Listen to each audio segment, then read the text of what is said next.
Mga igsuon atong sawan ang sugilano ni Nining insakto sa edad minyo tulo ka buk anak taga Maasin City, Southern Leyte.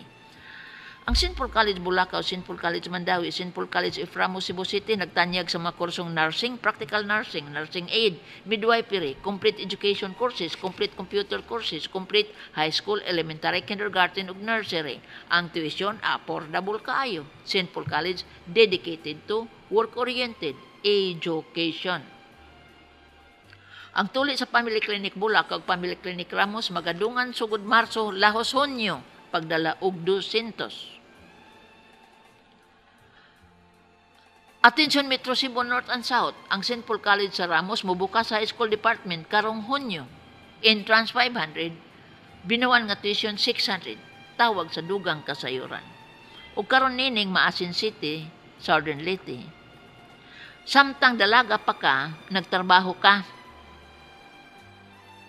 Ug ang imong inahan, Miss Sugyot, nga ang imong sweldo tigumon ug ipalit og baktin. Og inikat dagko na sa baktin ibaligya. Bahino ninyong duha ang halin. Nakasabot ikaw nining nga maayo ang sugyot sa imong inahan. Gituman nimo nga ang imong sweldo gihatag sa imong inahan ug gipalit og baktin.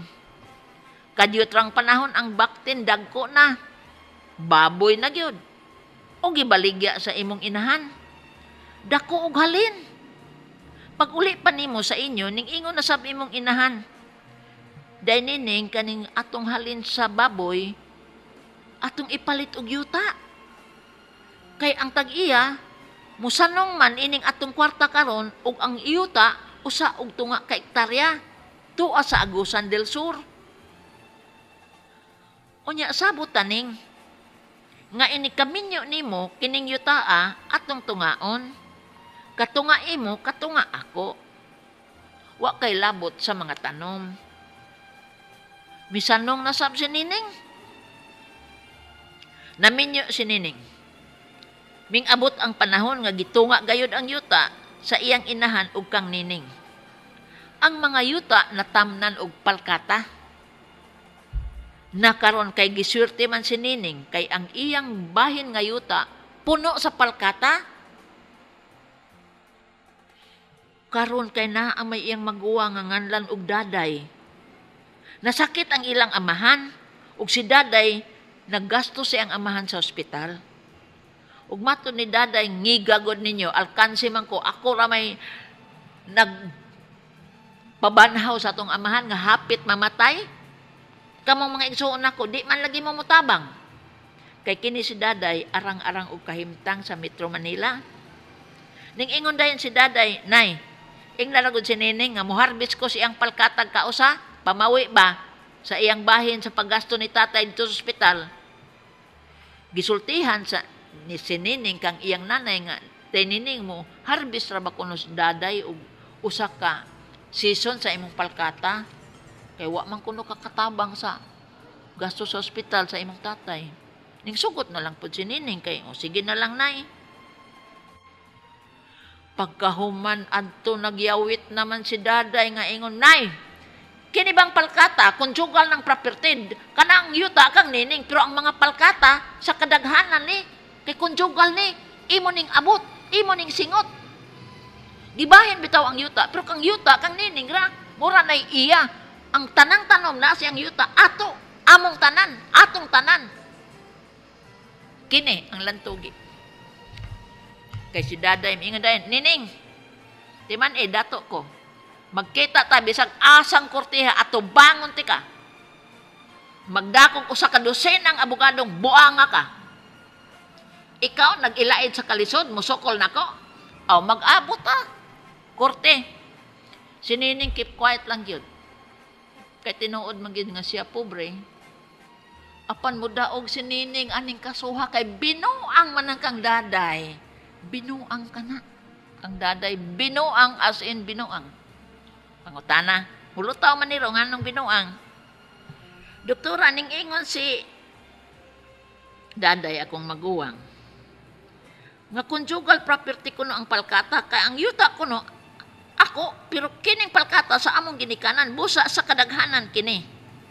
Ang tubag, di na mao. Ang atong bayhon sa yuta mao ni.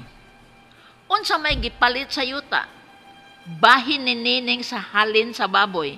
Unsa maning halin sa baboy, exclusive para personal property ni nining. Iya man tong kwarta, gipuhunan pirmiro og bakten. Ang baboy gibaligya. Gitunga nila ang kahalin ang tatos baboy tungaon sa iyang mama og ni nining. Ang bahin sa iyang mama kung gitunga pa konjugal, ang bahin ni nining para personal kana. Nakaron kay wa man bahina ang halin sa baktin. Gipalit man nino og yuta nga usa ka hektarya tunga. Unsa may meaning ana? Ang kwarta gigipalit sa yuta, katunga kang nanay, konjugal, katunga kang nining para personal. Ang bayhon sa kwarta mo'y atong sundon. Kay ang kwarta ni nining agi ba yung taon to siyang singot kaysa sinugdanan, sweldo ba yung taon to niyang gipalit sa baktin? Iya tong kwarta. Ang puhunan ni nanay kahago ra. Ang gipalit sa baktin, kwarta ni nining para personal ng daan.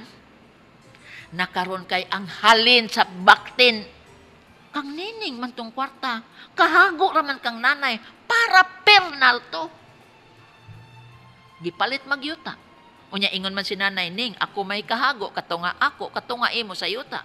Ang katunga sa yuta, klaro kayong para personal, kay ang kwartang gipalit sa yuta, para personal na daan. Balik na sinugdanan, ha? Ang gipalit sa baktin, para personal nga kwarta. Ang gipalit sa yuta, para personal nga kwarta. Unsaon pagka-conjugal siyang mata, mangonsulta ko na siya abogado, be, naamang ka sa usa ka dosenang abogado. Unsaon pagka-conjugal, nakaron kay gitunga naman gid ang yuta, ang bahin ni nanay mao na nay conjugal, mao na nay kadaghanan, pero ang bahin ni nining por Dios Los Santos iya ra gid kana. Ingna na si daday ha, paod-haod siyang buanga kay dato siya, bogo man lagi siya. Be, patubang ako nang iyang 12 ka abogado nga res ako. Mapungot ra ba jud kog magpamao-mao ba? Doktora, ingon ra ba si daday? Atubangon ko niya besag asang korteha og magda siya usa ka dosenang abogado. Unsang agency sa gobyerno makatabang nako, doktora? Ang tubag mo duol lang kaning sa pao, adyutra man ning kasuha kay klaro man kay ning para personal. Di ni dugay oy, adyutra ni. Kay mubasa lang ang mga abogado sa papeles, awa nami gidayon nga. Nining para personal kini, ikaw daday pauli sa inyo kay wa kay gahom din eh. Murtahan pa ka namong buanga kag hago-hago lang minimo. Makabayan man ang daday og danyos. Kaya nagpatuso-tuso man nga conjugal ko no, conjugal siyang mata. Doktora, ikatulong pangutana, ning ingon si akong igsuon nga si daday nga ang butang ko no nga pinalit samtang ako dalaga pa para pirnal. Pero ini kaminyo na ko nung nako nga gawas nako sa pudir sa kong ginikanan, mahimo na ko ng conjugal. Mao ni akong kalagutan sa mga tao bang wa god mo school og law, wa god mo abogasiya pagkahuman magpaabogado siyang mata. Di na mao. Ang bayhon sa kwarta mo'y atong sinugdanan sa parapirnal. Na-acquire nimo ang mga baktin dalaga ka, parapirnal. Ang halin sa baktin gipalit og yuta, parapirnal. Bisan pag-unsaon pagbalitad to and fro, back and forth, parapirnal gid na. Katapusang pangutana, ingon kini si daday doktora bad manners gyud kay abi nimo. Nagharbis siya sa akong lubi sa akong yuta, wa ko pebal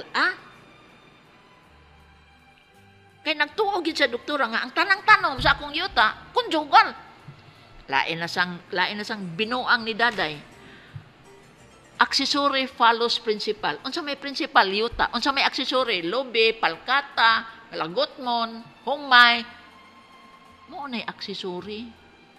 Sa to pa ang bayhon sa yuta kun parapirnal lagi tanan nga natisok diha. Balay kun naay natisok parapirnal na. Tanom parapirnal na. Mina parapirnal na. Bulawan parapirnal na ug naa sa yuta. So the products of the land is called accessory. The principal is the land. So accessory follows principal. Kung ang bayhon sa yuta para pernal, ang bayhon sa tanang butang sud sa yuta para pernal. Ingnas daday ha, bugo siya. Ingna gyud. Ang pagpanglin niya sa akong kukunat doktora, wa pahibaw, makakiha ba ko niya? Mulang qualified thief gyud. Nganong qualified thief man, igsuon man mo. Kay bawo siyang imong yuta. Pangawat man na. Unya, dili lang yano nga theft, qualified theft. Nganong qualified theft man, taas man nagsilot. Ang theft, gamay ragsilot. Pero naa na kani ang word, qualified theft mo, taas ang silot. Kay naa may blood relationship. So, laing palpak si daday. Akong pamahayag. Una, ang yuta nga gipalit sa baktin para pernal. Ang halin sa baktin gipalit og yuta para pernal. Entonces, the property, the land is para pernal. Ikaduha, magsugod kita sa bayhon sa kwarta sa sinugdanan. Ang sinugdanan nga kwarta, sweldo in town ni Nining sa iyang pagka-DH, domestic helper. Gipalit og baktin, gibaligya ang baktin, ang halin gipalit og yuta para pernal lagi. Ikatulo, ang prinsipyo sa balaod mao ni, accessory follows the principal. Ang principal ang yuta, tanang natanom diha accessory. Busa imo kana nining tanan. Ikaupat, ang bayhon gyud sa kwarta nga nagsugod sa propiedad mo'y atong agdon. Tungod kay sweldo ni nining ang gipalit sa baktin ug ang halin sa baktin mo'y gipalit sa yuta. Ang kang nining nga bahin para pernal. Kay ang bahin siyang inahan agi og kahago, maotoy conjugal. Ikalima, ikiha na lang nas daday, kay mangawat man pud siya lubi. Ang imong duulon day nining kana lang pao diha sa kuan. Naarabaning yutaa sa Agusan del Sur. Tabangan ka kadiyot ra ni. Ug si daday makabayad sa tanan niyang gikawat sa imong yuta, ang lobi, ang palkata ug uban pa. Sayri siya ani aron masyak siyang buang nga siya, pamaumao siya. Gawas nga manglupig, igsuon ka na. Gawas nga igsuon, insakto sa balaod. Gawas nga igsuon, singot ang gipunan ni nining sa maong propiedad. Yan no lamang sakmito ni daday, unsa man siya, born free? Ingna siya, kwanggol siyang buang nga siya. Ha? Mga igsuon, salamat sa pagtubay sa tulumanon, ng sa sunod sugilanon, din higapon sa kining akong suliran. Gikan sa RMN Sibug Stasyon DYHP. Tatak RMN. Daghang salamat.